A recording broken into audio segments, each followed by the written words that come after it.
What's up, YouTube? Back with another episode of Sound on TV, directed by Yash.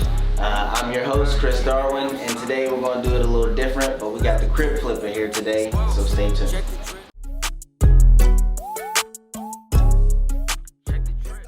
Sound on TV, what's up? What's going on, man? Crip Flippa in the building today, and like I said, it's going to be a little different, so instead of a formal interview, we're just going to let you, we want to hear what are you bringing to the table as a black man, as a young entrepreneur. What kind of things are you doing here in the city of Pittsburgh and just around? What's going on with you? Well, in the city of Pittsburgh, I own a property solutions business where we help people in need if they have any problem properties, say they can't pay their back taxes or if they're behind on their mortgage. We offer them a solution to either keep their house or they can sell their house and get a fair cash price.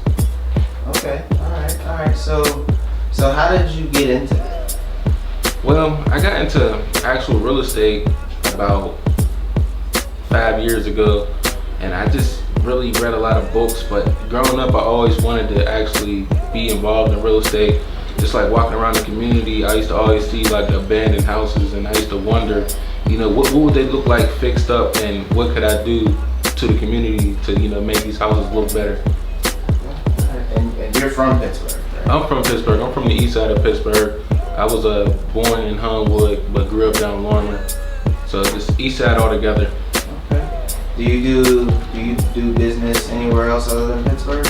Allegheny County is my main focus, but we do partner with other people out of state, such as like Texas, California, Florida, and a lot of times those are buyers, people looking to purchase properties off market for a fair price. So tell us just a little bit about just your story, becoming an entrepreneur, and what it took for you to get from where you were to where you are now. Well, it took a lot. It took a lot of focus, and I failed a lot, but once I found out being consistent will take me farther, I really just tuned in and focused on what I really wanted to do. So growing up as a young person, I was like in and out the system, in and out of placement since I was 13. And around that age, that's when my aunt had passed away. She was more like a mom figure to me, and it really just sent me down the wrong path. And from there, I was just like on a downward spiral for about 10 years until I turned 21. I got out of prison at 21 because when I was 18 years old, I got sent away to the big house, and that was just like a real big game changer for me, because like in the juvenile system, you could keep making mistakes and they'll send you home, or they'll send you to placement for like 20 days, 30 days, 90 days max. But as soon as you turn 18, you're in a different game. You're an adult now, and I caught a couple charges back to back, and they sent me right away. And once you're in the system, it's almost impossible to get out, because that's the way they set it up for us to fail and keep committing crime. So how did you use that experience to mold you? Tell me a little bit about your experience. Well, I used that experience to really open my eyes, because I didn't have any kids at the time when I was 18, but I did have people that I felt like were there for me. And when you're gone and you're by yourself in a cell, you can really see who's there for you. You don't have no one to call, or you're like, this is it. This is what I need to do to change my life around and get to the next level and really find a focus. So moving forward, what's driving you to be successful now? I just didn't want to be broke. I just wanted to change, and I was working in the kitchen when I first came home for about 2-3 years. I had a son. I met this girl. She got pregnant probably about 5 months after I came home. So I gotta really turn it up and tune in to what I need to do. So I started selling belts. I took a trip to New York, and this is when designer belts were real heavy at the time, and people were paying $1,000 for Gucci belts and Versace belts and stuff like that.